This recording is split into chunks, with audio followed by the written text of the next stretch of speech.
जय श्री कृष्णा। राधे राधे। आज के पावन दिन मैं आप सबके समक्ष रविवार व्रत की कथा प्रस्तुत कर रही हूँ। सभी कामनाओं की पूर्ति के लिए रविवार का व्रत अर्थात भगवान सूर्य का यह व्रत करना श्रेष्ठ है। इस व्रत को करने के लिए रविवार के दिन प्रातःकाल स्नान आदि से निवृत्त होकर स्वच्छ वस्त्र धारण कर लें। शांत चित होकर परमात्मा का स्मरण करें। इस व्रत में एक समय से अधिक भोजन नहीं करना चाहिए। भोजन तथा फलाहार सूर्य का प्रकाश रहते हुए ही कर लेना उचित है। अगर आप किसी प्रकार या किसी कारणवश भोजन नहीं कर पाएं और यदि सूर्य छिप जाए तो आपको दूसरे दिन सूर्य उदय हो जाने पर ही अर्घ देने के पश्चात भोजन करना चाहिए। इस व्रत में रविवार व्रत की कथा सुनना आवश्यक है, इसलिए सूर्य नारायण की पूजा करने के पश्चात रविवार की व्रत कथा सुने।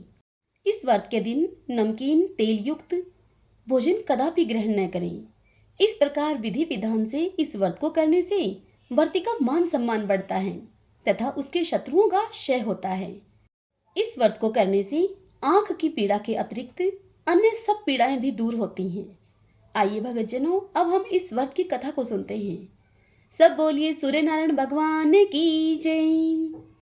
पुराने समय की बात है, एक बुढ़िया माई थी। उस बुढ़िया माई का यह नियम था कि वह प्रत्येक रविवार को सवेरे ही स्नान आदि से निवृत्त होकर पड़ोसन की गाय का गोबर लाकर उस गोबर से अपने घर को लीपकर फिर भोजन तैयार करके भगवान को भोग लगाने के पश्चात ही स्वयं भोजन करती थी। उस बुढ़िया माई के इस व्रत को करने से उसके घर में धन धान्य की कोई कमी नहीं थी। उसका परिवार सुख और आनंद से परिपूर्ण था। इसी तरह कुछ दिन बीत जाने पर उसकी पड़ोसन एक दिन विचार करने लगी कि यह बुढ़िया माई हमेशा ही मेरी गाय का गोबर लेकर जाती है, और यह सोच अब वह पड़ोसन अपनी गाय को अपने घर के भीतर बांधने लगी। अब बुढ़िया माई को गोबर न मिलने के कारण रविवार के दिन वह बुढ़िया माई घर को न लीप सकी। इसलिए बुढ़िया माई ने न तो भोजन बनाया और न ही भगवान को भोग लगाया तथा स्वयं भी उसने भोजन नहीं किया। इस प्रकार बुढ़िया माई ने निराहार व्रत किया। अब रात हो गई और अब वह भूखी ही सो गई।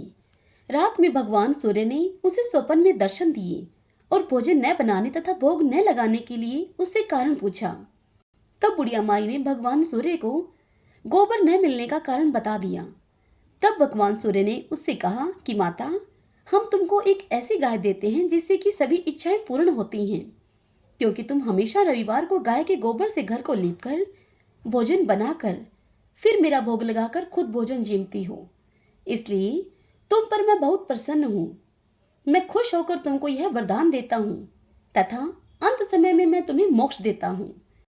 स्वप्न में बुढ़िया माई को ऐसा वरदान देकर भगवान सूर्य नारायण अंतर्ध्यान हो गई, और जब वृद्धा की आंख खुली तो वह देखती है कि आंगन में एक अति ही सुंदर गाय और बछड़ा बंधे हुए हैं। वह गाय और बछड़े को देखकर अत्यधिक प्रसन्न हुई और उनको घर के बाहर लाकर बांध दिया। वहीं खाने का चारा भी उनको डाल दिया। जब उसकी पड़ोसन ने बुढ़िया माई के घर के बाहर एक अति ही सुंदर गाय और बछड़े को बंधे हुए देखा तो द्वेष के मारे उसका हृदय अब जल उठा, तथा जब उसने देखा कि गाय ने सोने का गोबर किया है तो वह उस गाय का गोबर ले गई और अपनी गाय का गोबर उस सोने के गोबर की जगह रखकर चली गई। अब वह पड़ोसन नित्य प्रति ऐसा ही करती रही। सीधी सादी बुढ़िया माई को इस बात की खबर तक न हुई।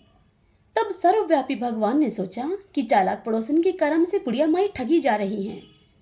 तब भगवान सूर्य नारायण ने संध्या के समय अपनी माया से बड़े जोर से आंधी चला दी। आंधी चल जाने के कारण आंधी से डरते हुए बुढ़िया माई ने अपनी गाय को घर के भीतर बांध लिया। जब सुबह हुई तब बुढ़िया माई ने देखा कि गाय ने सोने का गोबर दिया है। यह देखकर बुढ़िया माई के आश्चर्य का ठिकाना न रहा। अब तो रोज ही बुढ़िया माई रात के समय गाय को घर के भीतर बांध लेती। उधर पड़ोसन ने देखा कि बुढ़िया माई गऊ को घर के भीतर ही बांधने लगी है और उसका सोने का गोबर उठाने का दाव भी नहीं चलता। अब यह सोच सोचकर वह पड़ोसन ईर्ष्या से जल उठी और कुछ उपाय न होता देखकर उसने उस देश के राजा की सभा में जाकर राजा से कहा, महाराज, मेरे पड़ोस में एक बुढ़िया माई के पास एक ऐसी गाय है जो कि आप जैसे राजाओं के ही योग्य है। वह गाय रोज सोने का गोबर देती है। आप उस सोने से प्रजा का पालन कीजिए। वह बुढ़िया माई इतने सोने का भला क्या करेगी। राजा ने महल में आई हुई उस महिला की इस बात को सुनकर अपने दूतों को बुढ़िया माई के घर से गाय लाने के लिए आज्ञा दे दी। बुढ़िया माई प्रातः ईश्वर का भोग लगाकर भोजन ग्रहण करने ही जा रही थी कि एकाएक राजा के कर्मचारी गाय को खोल कर ले गए। बुढ़िया माई ऐसा होता देखकर बहुत रोई, बहुत चिल्लाई, किंतु कर्मचारियों के समक्ष कोई क्या कहता। बुढ़िया माई की एक न चलने दी। उस दिन बुढ़िया माई गाय के वियोग में भोजन न खा सकी और रात भर रो रो कर ईश्वर से गाय को पुनः पाने के लिए प्रार्थना करती रही। उधर राजा गाय को देखकर बड़ा ही प्रसन्न हुआ, लेकिन सुबह जैसे ही वह राजा उठा, महल गोबर से भरा हुआ दिखाई देने लगा उसे। राजा यह देखकर घबरा गया। उसी रात राजा को भगवान सूर्य ने स्वप्न में दर्शन दिए और कहा कि राजा, गाय वृद्धा माई को लौटा दे, इसी में तेरी भलाई है। वृद्धा माई के रविवार के व्रत करने से प्रसन्न होकर मैंने उसको यह गाय दी थी। और यह कहकर भगवान नारायण अंतर्ध्यान हो गए। तत्पश्चात दूसरे दिन राजा ने सुबह ही वृद्धा को बुलाकर बहुत से धन के साथ सम्मान के सहित वह गाय और बछड़ा उसे लौटा दिए। उसके पड़ोसन को बुलाकर उचित दंड दिया राजा ने।